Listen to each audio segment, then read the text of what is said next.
Şiir, dünyayı değiştirmenin araçlarından birisidir. İnsan, şiirle yeri ve formülü bulacaktır. Şiir, insanın bilincini daha ilerilere atacak, insana yeni nitelikler kazandıracaktır. Var mıdır böyle bir ayet? Vardır böyle bir ayet. Olacaktır. Dil, düşünmenin taşıtıdır. Şiirse, dili ona en iyi hazırlayan olanaktır. Böylece şair hem günübirlik çalkantılar içinde olmakta hem de insanın dünyaya uyarlanmasında güçlü olanaklar taşımaktadır diyen çok büyük bir usta Cemal Süreya bu haftamızın konuğu. Anayasası olmayan tek cumhuriyet Şiiristan başlıyor. Hoş geldiniz.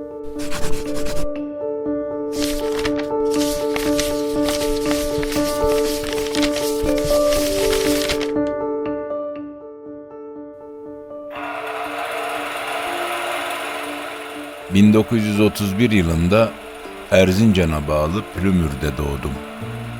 Bir doğum günüm yoktur benim. Babam Hüseyin, annem Gülbeyaz. İlk çocuğu Cemalettin Sever olarak dünyaya geldim. 1938 Dersim isyanı sonrası indirildik bir yük trenine ve başladı sürgün. 7 yaşımda çıktığımız bu yolculuk bütün hayatımı etkiler. Şiirimi besleyecek bir dönemin başlangıcı ve bir doğum anı olur. Bir yük vagonunda açtım gözlerimi. Bizi kamyona doldurdular. Tüfekli 2 erin nezaretinde. Sonra o 2 erle yük vagonuna doldurdular. Günlerce yolculuktan sonra bir köye attılar. Tarih öncesi köpekler avlıyordu. Aklımdan hiç çıkmaz o yolculuk. O havlamalar, polisler. Duyarlılığım biraz da o çocuk izlenimleriyle besleniyor belki. Annem sürgünde öldü. Babam sürgünde öldü. Tren durduğunda bir tabela gördük. Bilecik. Bilmediğimiz bu yere yerleştikten 6 ay sonra daha 23 yaşında olan annem Gülbeyaz'ı kaybettim. Küçükken yoksun kaldığı bu anne sevgisi şairi belki de ebedi bir sürgün kılar ve bu sürgün zamanla sevdiği her kadında annesinin arayışına dönüşen bir sürgün halini alır. Annem çok küçükken öldü. Beni öp, sonra doğur beni. Şimdi çok sevdiğim sürgün sözcüğü çocukken beni allak bullak ediyordu. Bir gün büyük anneme sormuştum. Neyiz biz? Bir şey anlamadı. Sürgün ne demek diye yineledim. Sürgün menfi demekmiş. Menfaaya gönderilenlere menfi denirmiş. Bir an aklıma Yavru Türk dergisindeki bir tefrika geldi. Bir göçmen çocuğunun anıları. Göçmen miyiz yoksa biz? Diye soruyu değiştirdim büyük anneme. Evet, işte buldun. Göçmeniz biz, dedi. Rahatlamıştı. Ondan sonra kendimi bir süre göçmen olarak düşündüm diye anlatır şair o büyük sürgününü.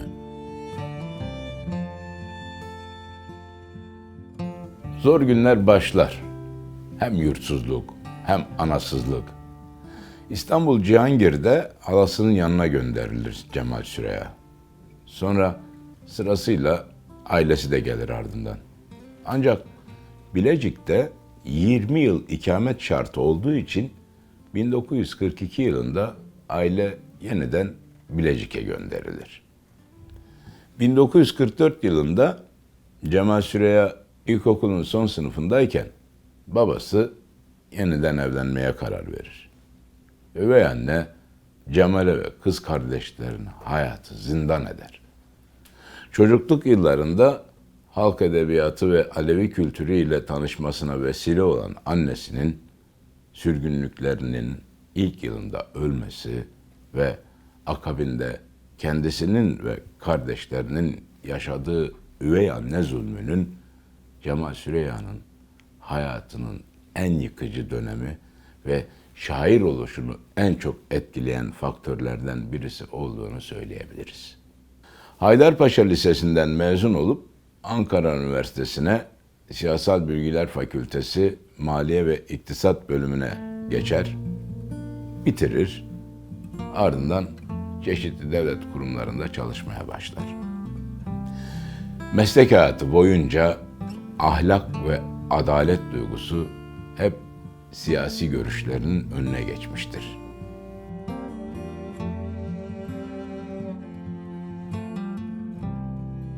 Darphanede sadece İstanbul'da iş yeri olup Sarraflar Derneği'ne üye olanlar külçe altını sikke altına çevirtebiliyorlar o zaman.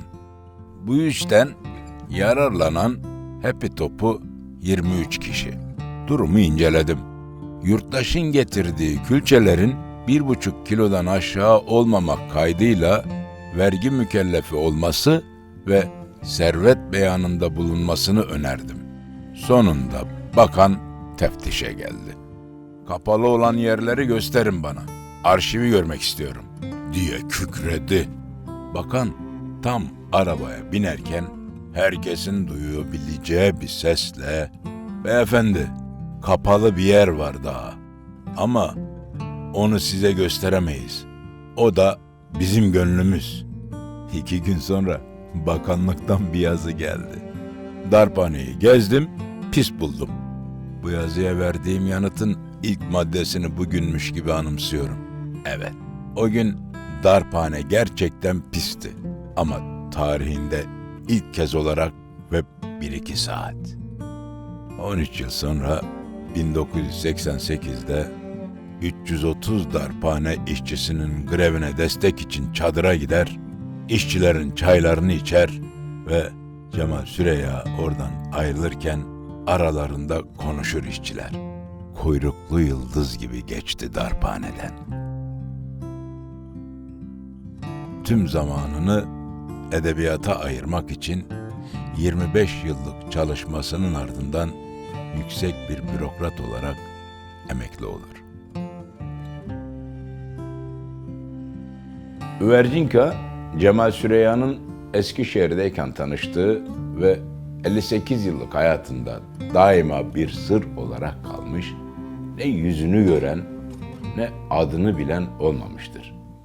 Şiirimizin en güzel örneklerinden biri olan Üvercinka şiiri ise Cemal Süreyya'ya şöhreti getirmiştir, tanınmışlığı getirmiştir. Üvercinka kitabı 1958 yılında basılır. Üvercinka, güvercin kanadından kısaltılarak elde edilmiş bir sözcük.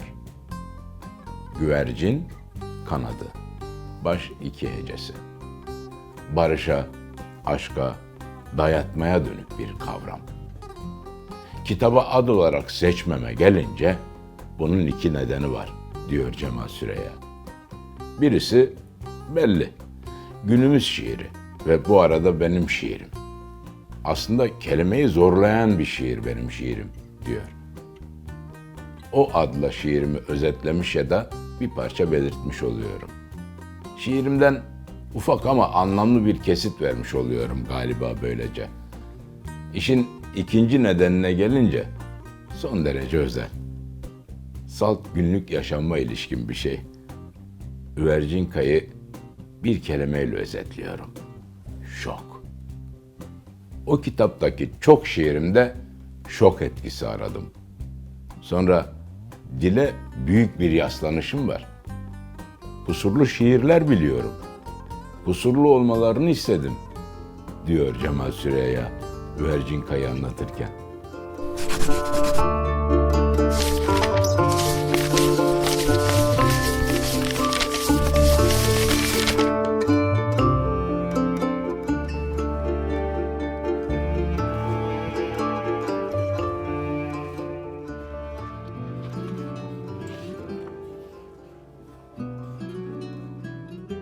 Böylece bir kere daha boynundayız sayılı yerlerinden. En uzun boynun bu senin. Dayanmaya ya da umudu kesmemeye. Laleli'den dünyaya doğru giden bir tramvaydayız. Birden nasıl oluyor sen yüreğimi elliyorsun. Ama nasıl oluyor sen yüreğimi eller ellemez sevişmek bir kere daha yürürlüğe giriyor bütün kara parçalarında. Afrika dahil. Aydınca düşünmeyi iyi biliyorsun, eksik olma. Yatakta yatmayı bildiğin kadar. Sayın Tanrı'ya kalırsa seninle yatmak günah. Daha neler? Boşunaymış gibi bunca uzaması saçlarının. Ben böyle canlı saç görmedim ömrümde. Her telinin içinde ayrı bir kalp çarpıyor. Bütün kara parçaları için. Afrika'da. Senin bir havan var. Beni asıl saran o. Onunla daha bir değere biniyor soluk almak. Sabahları acıktığı için haklı, gününü kazanıp kurtardı diye güzel, birçok çiçek adları gibi güzel, en tanınmış kırmızılarla açan bütün kara parçalarında Afrika dahil. Birlikte mısralar düşürüyoruz ama iyi ama kötü. Boynun diyorum. Boynunu benim kadar kimse değerlendiremez. Bir mısrağı daha söylesek sanki her şey düzelecek. 2 adım daha atmıyoruz. Bizi tutuyorlar. Böylece bizi bir kere daha tutup kurşuna diziyorlar. Zaten bizi her sabah, sabahtan akşama kadar kurşuna diziyorlar. Bütün kara parçalarında. Afrika dahil. Burada senin cesaretinden laf açmanın tam da sırası. Kalabalık caddelerde hürlüğün şarkısına katılırken ki padişah gibi cesaretli o. Alımlı, değme kadında yok. Aklıma kadeh tutuşların geliyor. Çiçek pasajlarında akşamüstleri asıl yoksulluk ondan sonra başlıyor. Bütün kara parçaların Afrika hariç değil.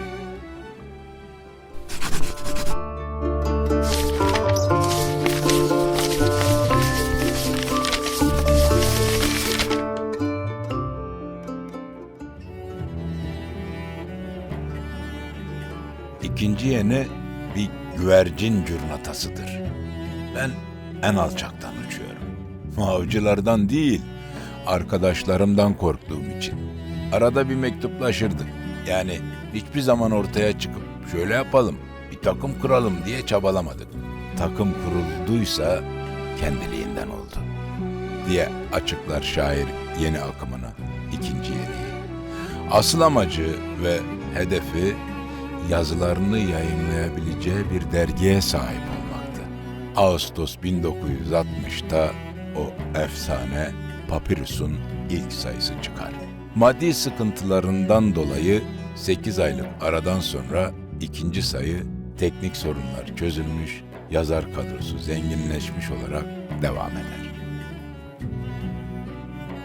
1961 Kasım'ında maliye denetim usulleri ve iktisadi ve devlet teşekküllerini incelemek üzere Paris'e gönderilir.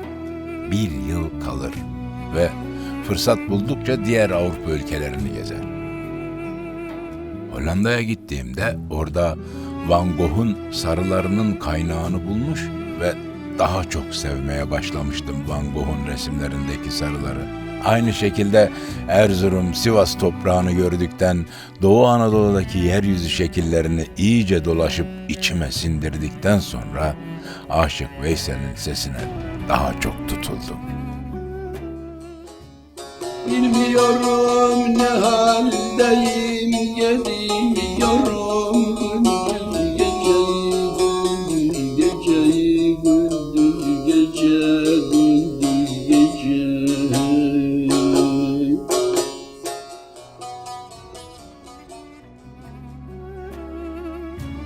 Der Cemal Süreya ve Paris'te Kars şiirini yazar. Neden bilmem, utandığım olmuştur bundan. Kars'a gitmeden Kars demişim. Paris dönüşü hemen Kars'a teftiş turnesi çıkmasın mı? Göçebedeki Kars izlenim ve imgeleri bu yüzden yerinde oluştu.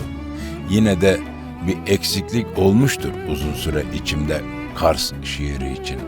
Ama Kars'ı görmemiştim. Kutudere'sini, Erzincan'ı, Spikor Dağı'nı, Doğu Anadolu faunasını, yolları az çok biliyordum tabii. Akşamları eve doğru 5 yaşında ve annemin elinde fener yürürken yıldızlar Kars'a doğru gidiyordu sanki. O şiir aslında bir yerde Kars'ı anlatan değil, Kars olmuş bir şiir.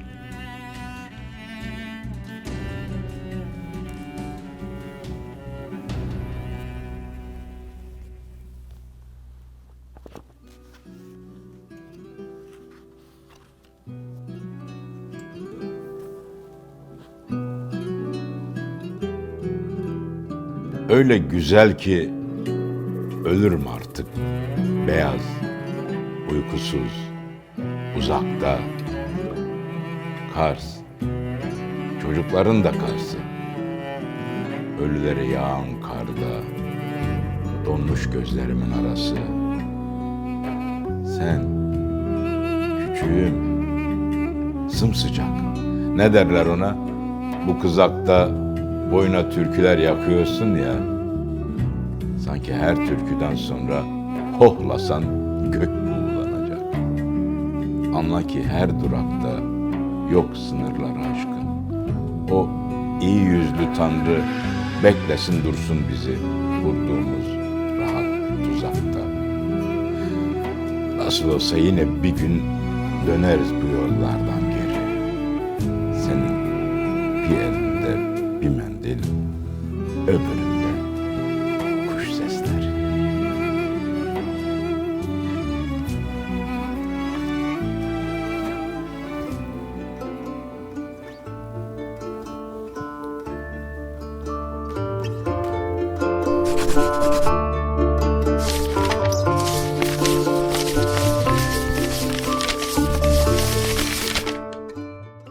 Cemal Süreya edebiyatçı arkadaşlarına sık sık küsermiş.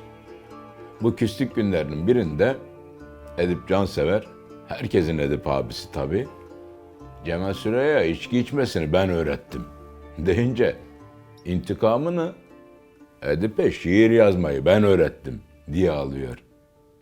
Ancak barıştıklarında da dünyaya ilan ediyor bunu. Edip'le barıştık diyor. Edip Cansever, Turgut Uyar, Muzaffer Buyrukçu, Melisa Gürpınar, Ahmet Arif, Cevat Çapan acayip dostlukları, arkadaşlıkları var. Hep bir aradalar ama hep bir aradalar. Büyük şairler. Güzel ortamlarda hep edebiyat konuşuyorlar. Güzel günlere taşıyacak hayatı konuşuyorlar. Bir hikaye. Lokman Hekim'e uzun ömür verilmiş diye başlıyor, kendi anlatıyor. Çok yaşayan bir kuşun, kartalın yaşama süresini temel almış. O çağda kartalın 80 yıl yaşadığı varsayılıyormuş. Lokman Hekim 7 kartalın ömrünü ard arda yaşamaya karar vermiş ve o kadar yaşamış. Bu hesabı gördüğüm sırada 54 yaşındaydım diyor Cemal Süreya. Ben de kendime başka bir kuş seçtim. Kırlangıç. Meğer kırlangıç 9 yıl yaşıyormuş. 7 çarpı 9, 63. Evet, 63 yıl çıktı. Hayat kısa, kuşlar uçuyor. Bayağı sarsıldım bu dilimin ucuna gelen 2 dizeyle diyor ve o inanılmaz dizeler kayda geçiyor. Hayat kısa, kuşlar uçuyor. 17 dergi, birkaç evlilik, bir meslek, bir banka batırdım diyor Süreyya. Ölüyorum Tanrım. Bu da oldu işte.